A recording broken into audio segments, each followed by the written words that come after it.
The sky above Earth was unlike any other moment in history.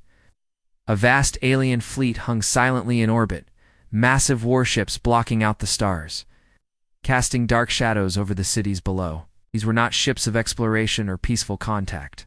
They were vessels of conquests, silent, cold, and deadly. The aliens had come with confidence, certain that this small blue world was ripe for the taking. To them, Earth was a primitive planet, a forgotten backwater, a place that would fall quickly to their advanced technology and overwhelming force. In the high command chamber aboard the flagship Varkan, Commander Zelthar stood tall, his silver skin shimmering under the artificial lights. His eyes, sharp and calculating, scanned the reports flooding in from the fleet's sensors. "The planet is ripe," he told the gathered officers. "Surface scans show minimal resistance. It will be a quick victory.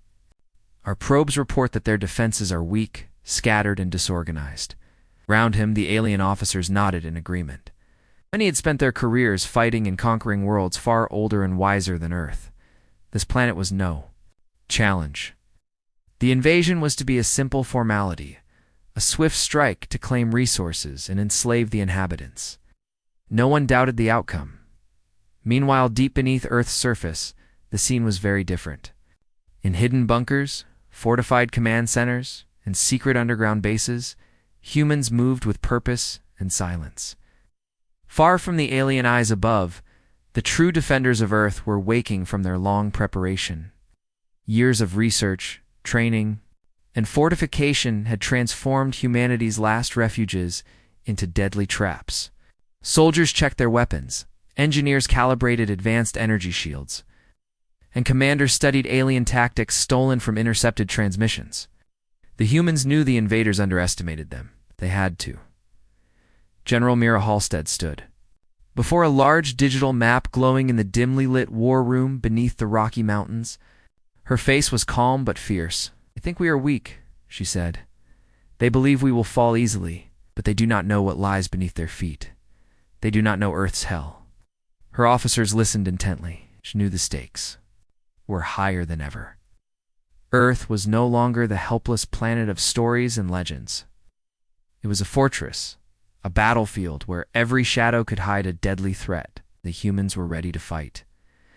Outside, the alien fleet began to move. Small dropships and scout teams prepared to land in multiple locations around the world. Their goal was simple: secure landing zones, destroy key military targets, and crush resistance before it could take hold. But as the first ships descended, through Earth's atmosphere, something unexpected happened. One by one, the scouts vanished in the dense forests of the Pacific Northwest. A squad of alien soldiers materialized among the towering pines. Their advanced suits glowed with a faint blue light, weapons ready and scanning. But before they could advance, the ground beneath them shifted. Suddenly, hidden traps detonated with deadly precision. Explosions ripped through the trees, cutting off escape routes and shattering the alien formation. The few survivors struggled to regroup. They were hunted from every direction by unseen human forces.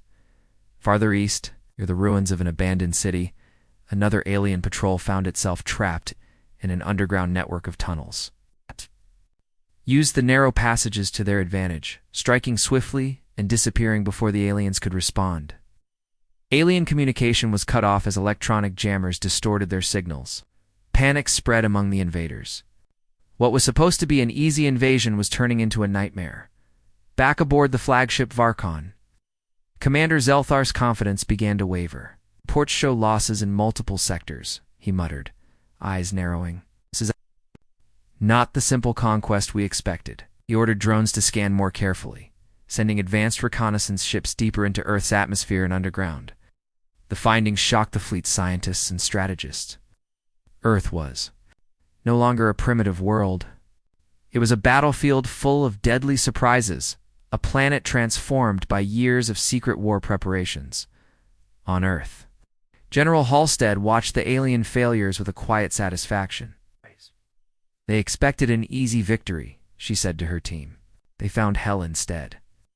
Her voice carried through the command room, a steady reminder of the fierce fight ahead. The humans were ready to defend their world, not just with weapons and technology, but with a ferocity born of survival. For centuries, Earth had faced countless threats from within and beyond. Now, the greatest threat of all had arrived. But it would be the aliens who learned the true meaning of hell as night fell over the planet. Strange signals began to pulse through the alien communications network. Unseen by the invaders, electromagnetic waves from hidden human devices disrupted their scanners, jamming their sensors and blinding their commanders. The alien fleet's orders became confused. Their coordination faltered. They had never encountered such resistance. The battle was no longer just physical, it was a war of technology and willpower. In the shadowed corridors of Earth's underground bunkers, a mysterious figure watched the events unfold through encrypted feeds. Known only as the Warden, this commander held secrets few knew. His face was hidden behind a mask, his voice calm but full of warning. "The invasion has begun," he said softly, "but the real fight is just starting. Aliens have no idea what waits for them below." And then, as if on cue, the first wave of aliens who had landed on the surface vanished without a trace. No distress signals, no cries for help. The only evidence left was silence and eerie, unbroken silence that stretched across the fields and forests they had invaded. This silence was the calm before the storm. Across Earth, humanity braced itself. Soldiers tightened their grips on weapons, engineers checked their control panels, and leaders prepared to unleash the full fury of a planet scorned. The aliens had come to conquer, but they had walked into a trap one born from years of fear, pain, and unyielding hope. The night grew darker. Above, the alien fleet waited, uncertain and wary. Below, Earth's defenders moved unseen, ready to turn this invasion into a battle for survival unlike any before. The war had begun, and Earth was ready to burn. The invasion force that had expected a quick victory now found themselves trapped in a nightmare far beyond their calculations. The surface of Earth, scarred and battered, was only the beginning. Beneath their feet lay a labyrinth of horrors underground. Cities, deadly traps, and warriors who knew the land better than anyone. The aliens soon discovered that Earth was not a world to be conquered easily. It was a battlefield designed to consume invaders whole, from the shattered forests of the Pacific Northwest to the sprawling deserts of the Southwest. The alien patrols moved cautiously. Each step forward was met with silence or worse, sudden violence from unseen enemies. Ambushes were common, but so were strange disappearances. Alien soldiers would walk into an area only to vanish without a trace. Communications were interrupted by static or strange signals. Equipment malfunctioned inexplicably. Weapons failed at crucial moments. Lieutenant Rax, a veteran of the invasion force, led one such patrol through the twisting tunnels beneath an abandoned city. The air was thick and stale, the walls damp, and covered with strange markings. Every corner seemed to hold shadows that moved just beyond sight. Rax's squad was alert, weapons ready, but the tension was unbearable. They were deep inside enemy territory, cut off from support, and the claustrophobic silence weighed on their minds. Suddenly, a pulse of energy surged through their suits. Rax shouted, "Electronic interference. Our systems are failing." The squad's helmets flickered, and their comms went dead. In the pitch-black tunnels, they stumbled blindly. Then, a sound, a faint whisper, a soft movement. Before they could react, explosives hidden in the walls detonated. The tunnel shook violently, cutting off their retreat. The survivors fought desperately against a sudden wave of human commandos, fierce and relentless. The alien soldiers realized the humans had turned Earth's underground into a fortress in endless maze, filled with deadly surprises. They fought in the darkness, relying on instincts honed through countless battles. But the humans had home advantage. Elsewhere, the alien command struggled to adapt. Reports came in of entire patrols wiped out, of supply lines severed, and of alien technology failing in ways no one understood. Sensors detected strange biological agents moving through the soil, infecting machines and soldiers alike. The invaders faced enemies not only in battle but in their very technology. Captain Velnar, The alien commander overseeing the Eastern Front convened an emergency meeting. "These humans are unlike any foe we have faced," he said grimly. "Their tactics are brutal and clever. We must find the source of their strength or risk total defeat." Despite their advanced technology, the aliens had never encountered a resistance like this. The planet itself seemed alive with hostility. Earth's defenders were not just soldiers, they were shadows, ghosts, horrors born from desperation and survival. They wielded weapons that twisted alien biology, setting traps that struck without warning in a hidden human laboratory. Scientists worked tirelessly to develop bioweapons that targeted alien DNA specifically. Soldiers injected with experimental serums became unstoppable warriors, faster, stronger, immune to alien toxins. These new soldiers were the spearhead of the human resistance, striking deep into enemy lines, spreading fear and chaos. In the alien-held sectors, morale began to falter. Whispers of a mysterious human special forces unit, the Reapers, circulated among the troops. These fighters appeared suddenly, wreaked havoc, and vanished like smoke. No one knew their numbers or their true nature. They were the nightmare, stalking the invaders' dreams. Meanwhile, captured alien prisoners told tales of horrors from the surface and below. Attempts to interrogate them failed as their minds broke under the weight of fear and confusion. One prisoner, trembling and desperate, described a device deep underground, a weapon so powerful that it could end the war with a single blast. The humans protected it fiercely, guarding their greatest secret. As days turned into weeks, the alien invasion stalled. The once confident conquerors found themselves fighting for survival, caught in a trap of their own making. Every victory was costly, every advance met with fierce resistance. The alien leaders debated their next moves in tense meetings, uncertain whether to push forward or retreat. Back in Earth's command centers, General Myra Halstead watched the reports with cold satisfaction. "They thought this would be easy," she said to her officers. "But Earth is not a place for the weak. It will make them pay for every inch." Her voice carried the weight of centuries of struggle. Earth's defenders were united by more than strategy. They fought with a fury born from history, from loss, and from hope.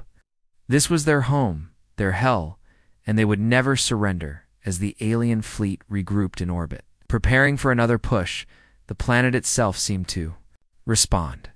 Strange tremors shook the ground. Electromagnetic storms disrupted communications, and the very atmosphere seemed charged with tension. The war was not just on the surface. It was in the heart of Earth itself, in the darkest tunnels. The warden watched the alien advances with quiet satisfaction. "They face hell," he said softly, "but the worst is yet to come." Above, the alien commanders prepared for a final, desperate assault. They did not know that Earth's defenders had a secret weapon buried deep beneath their feet. That would change the course of the war forever. The invaders had found hell indeed. But Earth was not done fighting. The battle for Earth had evolved into something darker, more desperate than the aliens had ever expected. The initial shock of the invasion had passed. But what followed was a war of shadows and ghosts, where nothing was as it seemed, and every corner held danger. The aliens now understood they were not fighting a primitive species, but a cunning enemy, who had transformed their world into a living weapon. Alien forces spread across cities, forests, and deserts, trying to gain ground. Yet the humans never fought conventionally. Instead, they used hit-and-run tactics, vanishing before the aliens could respond. Ambushes erupted without warning. Patrols were cut off and destroyed in seconds. Electronic warfare scrambled alien sensors and communications, leaving commanders blind and helpless. In the ruins of a once great metropolis, Lieutenant Rax watched his squad fall one by one. They were surrounded, outmatched, and hunted like prey. The humans moved silently through the rubble, appearing and disappearing like shadows, striking with precision and terror. It was as if the very city itself fought against the invaders. Across the battlefield, stories spread among alien ranks of a feared human unit called the Reapers. No one knew who they were or where they came from, but their impact was undeniable. They struck vital targets, weapon caches, supply lines, command posts. Sand vanished before anyone could catch them. Their attacks were brutal and efficient, and they left no survivors. On the Varkon commanders, Zelthar's frustration grew. "Our forces are stretched thin," he barked to his officers. "We must find and destroy these Reapers. Their tactics undermine our every effort." Despite their advanced technology, the aliens struggled to adapt. Their weapons were often neutralized by energy dampeners. Their ships' shields flickered and failed at critical moments. Biological weapons designed by humans attacked alien DNA, causing sickness and confusion among the troops. The war was becoming a battle not just of weapons, but of survival in a hostile environment, in a hidden bunker beneath the Rocky Mountains. General Mira Halstead met with her top commanders. "The Council's forces believe this is a war of strength," she said. "But we fight with strategy and shadows. Our advantage is our knowledge of this world and the fear we instill."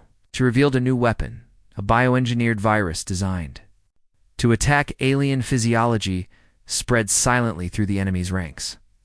It was their deadliest secret, a weapon to weaken the invaders from within. Deployment had begun, and the effects were already visible. Meanwhile, alien commanders struggled to hold morale. Reports of internal rebellion, desertion, and sabotage increased. The One's unified invasion force was fracturing under the weight of losses and fear. Some began questioning their leadership, fearing the war was lost. Amidst the chaos, a new threat emerged. Humans had discovered a way to disrupt alien technology on a massive scale. Using electromagnetic pulses and hacked satellites, they struck. From orbit, disabling alien ships and communication arrays, the aliens were fighting blind. On the ground, human special forces moved like phantoms. The Reapers infiltrated enemy bases, sabotaging engines and weapons, spreading confusion and terror. Their leader, a mysterious figure known only as Shade, was rumored to be a former alien prisoner who had escaped and turned against the invaders. One night, in the ruins of an ancient city, Shade led a team deep into an alien command post. The mission was simple but deadly. Destroy the command hub and cut the alien forces off from their leaders. The team moved silently, shadows in the dark, weapons ready. Explosions rocked the building as charges detonated, sending shockwaves across the battlefield.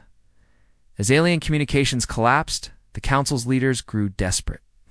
Admiral Vedran called for reinforcements, but messages were lost or delayed. Panic spread among the ranks. The war was no longer one of invasion, one of survival against an enemy who refused to be beaten. Back in Earth's command centers, General Halstead smiled grimly. "They thought they could conquer us with force," she said. "But this is our world. We will fight in the shadows, in the ruins, in their nightmares." As the conflict raged on, the planet itself seemed to shift. Strange electromagnetic storms rolled across continents, disrupting alien technology and communications. The very ground trembled as if Earth was alive, fighting alongside its defenders in the depths beneath the surface. The Warden prepared for the next phase of the war. He knew that the greatest weapon was still Hedona's secret, so powerful it could turn the tide forever. But finding it would come at great risk. The aliens faced an enemy unlike any before. People who had turned their home into a fortress of shadows and war. The battle for Earth was far from over. It had only just begun. The war had dragged Earth and its invaders into a relentless storm of destruction and despair. Yet, beneath the battered surface, hidden deep in the planet's core, lay a secret that could change everything. A weapon so powerful, so terrible, that its very existence was a closely guarded secret one that could end the war in an instant or destroy the world itself. General Mira Halstead stared at the ancient map projected before her.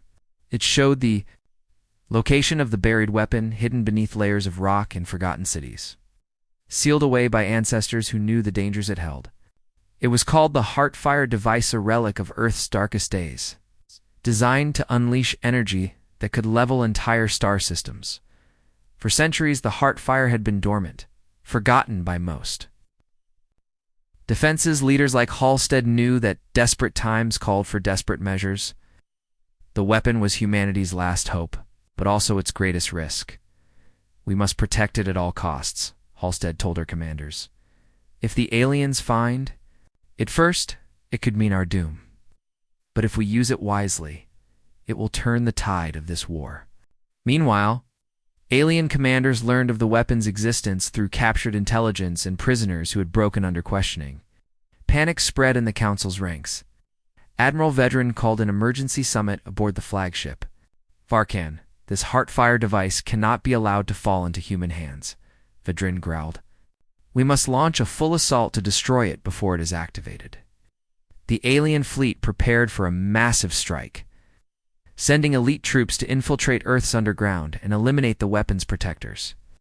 The battle beneath the surface became fiercer than ever, fighting in cramped tunnels, twisting corridors, and ancient chambers filled with traps and dangers.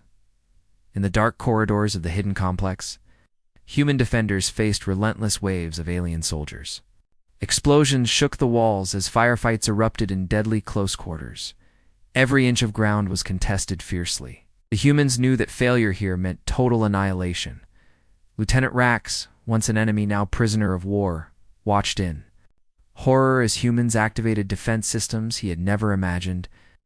Energy barriers flashed, automated turrets came to life, and chemical traps filled the air with blinding gas. The humans fought not just with weapons but with clever tactics designed to exploit every weakness. Meanwhile, General Halstead coordinated the defense with precision. She knew the aliens were desperate and dangerous, willing to risk everything to stop the heartfire. But she also knew that the weapon was unstable. One wrong move, one premature activation, could destroy everything. Deep in the control chamber, scientists monitored the heartfire's power levels. The device pulsed with an eerie light, energy building slowly. Its mechanisms hummed with ancient power. The scientists worked feverishly to understand how to control it, to harness its destructive potential without losing their own world. Then came the moment of truth. An alien strike team breached the outer defenses and raced toward the control chamber. Human soldiers met them in fierce combat, but the invaders pushed forward, driven by desperation and fear. General Halstead gave the order. Activate the heartfire. Use it as our last weapon. The device surged to life, releasing a massive pulse of energy that shot into the sky, wiping out alien ships in orbit and cutting their communications. The battlefield went silent for a heartbeat before chaos erupted. The aliens screamed in rage and terror as their fleet faltered, but the weapon's power came at a cost. The ground trembled violently, fissures cracked open, and strange energy storms spread across the planet. The activation had unleashed forces that were barely contained. In the aftermath, both sides paused to assess the damage. The aliens were severely weakened, but far from defeated. Earth was scarred and unstable, its people shaken but resolute. As the dust settled, General Halstead looked to the stars and spoke quietly. We have won this battle, but the war is far from over. We have unleashed a power we barely understand. Somewhere deep in the darkness, new eyes watched. The Heartfire's activation had sent a signal, a beacon to others in the galaxy. The war for Earth had just entered a new phase. The true battle for survival was only beginning. The shockwave from the Heartfire device rippled through space, sending shock and chaos across the alien fleet. Ships exploded in bright flashes, their defenses shattered as the ancient weapon unleashed devastating energy. For the first time, Earth's defenders saw hope, a chance to end the invasion that had threatened their very existence. But the cost of victory was far from clear. Admiral Vedran's voice was harsh as he barked orders to regroup and repair what could be saved. His pride had been wounded, but his resolve hardened. This is not the end, he declared. The humans have struck hard, but we will not fall so easily. On Earth, the human forces moved quickly to take advantage of the chaos. Soldiers pushed forward, reclaiming lost territory and securing strategic points. Yet the planet itself was beginning to show signs of strain. The energy released by the Heartfire had destabilized fault lines, causing earthquakes and storms unlike any seen before. The ground trembled beneath the soldiers' feet, and strange electromagnetic pulses disrupted communications and technology. General Mira Halstead faced the dual challenge of managing the battlefield and the planet's growing instability. Cannot lose focus, she told her commanders. The aliens are weakened, but the Heartfire's power threatens us all. We must control it or risk losing everything. Meanwhile, alien commanders grappled with internal dissent. Some believed continuing the war was futile, advocating for retreat and peace talks. Others, fueled by pride and desperation, pushed for total annihilation of Earth, willing to sacrifice millions to crush the resistance. The council fractured, and the once unified invasion force splintered into competing factions. Amid the turmoil, the mysterious human unit known as the Reapers intensified their strikes. Led by the enigmatic Shade, they targeted alien leaders and supply lines, spreading confusion and fear. Their knowledge of alien tactics was uncanny, suggesting inside information or something darker. In a desperate bid to turn the tide, the Council deployed experimental weapons, bioengineered creatures, and virus strains designed to hunt humans relentlessly. These monsters roamed battlefields and cities, terrifying civilians and soldiers alike. But humanity's resilience was fierce. Its scientists raced to develop countermeasures, and soldiers adapted, turning these threats into new weapons of their own. One night, deep in an underground bunker, General Halstead received a chilling message. A council faction planned to unleash a weapon more devastating than the Heartfire, something that could end all life on Earth and beyond. Time was running out. Halstead convened an emergency meeting. "We must strike first," she declared.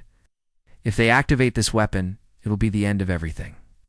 We need to find its location and destroy it before it can be used." The human fleet prepared for a bold strike into enemy territory.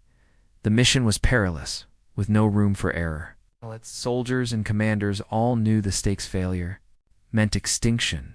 As the fleets clashed once more, the battle reached a fever pitch.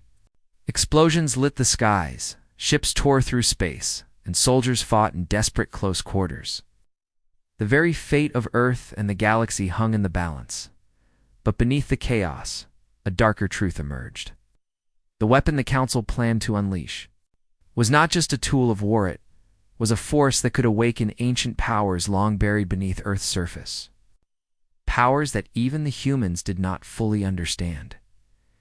General Halstead looked out over the battlefield, her face set with grim determination. "We fight not just for survival," she said softly. "We fight for the future of all life." Breaking point had come. The final battle was at hand. The sky above Earth burned with the fires of battle, streaks of energy and debris cutting through the atmosphere like deadly comets.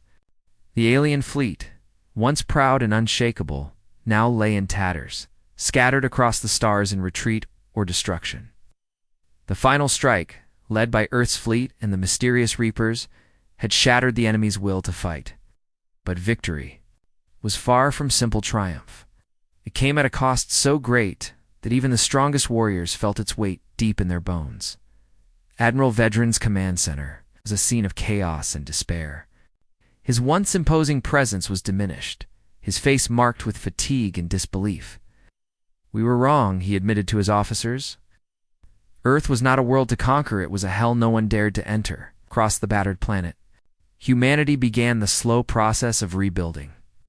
Cities lay in ruins, ecosystems disrupted, and countless lives lost. Yet, amidst the destruction, a new spirit arose, a determination to rise from the ashes and protect their home like never before. General Mira. Halstead stood on a ridge overlooking the horizon, the distant fires casting a red glow on her face. She thought of the sacrifices made and the battles yet to come. "We survived the storm," she said quietly, "but this is only the beginning." The activation of the Heartfire device had sent ripples far beyond Earth, unknown to both sides. Its energy had awakened ancient forces buried deep beneath the planet's crust. Strange readings from seismic stations hinted at movements of massive subterranean beings that predated human history. Creatures that watched and waited in the dark. The Council's defeat had sent shockwaves through the galaxy. Allies and enemies alike reconsidered their positions. Earth was no longer a backwater planet but a rising power, one that had faced annihilation and emerged stronger. Ambassadors from distant systems began arriving, eager to forge new alliances or, challenged the planet's newfound strength. But in the quiet shadows, new threats stirred. The ancient forces awakened by the heartfire stirred beneath the surface, their intentions unknown. Whispers of dark powers and forgotten wars echoed through secretive circles on Earth and beyond. The war had ended, but the true fight for the soul of Earth and the galaxy was only just beginning. In the depths of an underground chamber, the warden watched the horizon with grim eyes. "We have won the battle," he murmured, "but the war is eternal. The shadows grow long, and new enemies will come. We must be ready." Meanwhile, Shade, leader of the Reapers, vanished into the night after the final battle, his fate unknown, his mission unfinished. Rumors spread that he sought to find and confront the new threats lurking beneath Earth's surface. A lone guardian against the coming darkness, as Earth healed, its people looked to the stars with hope and caution. The invasion had changed them, made them stronger, wiser, and more united. They were no longer just survivors. They were warriors, protectors of a world that had become a legend. The galaxy watched in awe and fear as Earth rose from the ashes. It was a new dawn, but also a dark future. The story was far from over.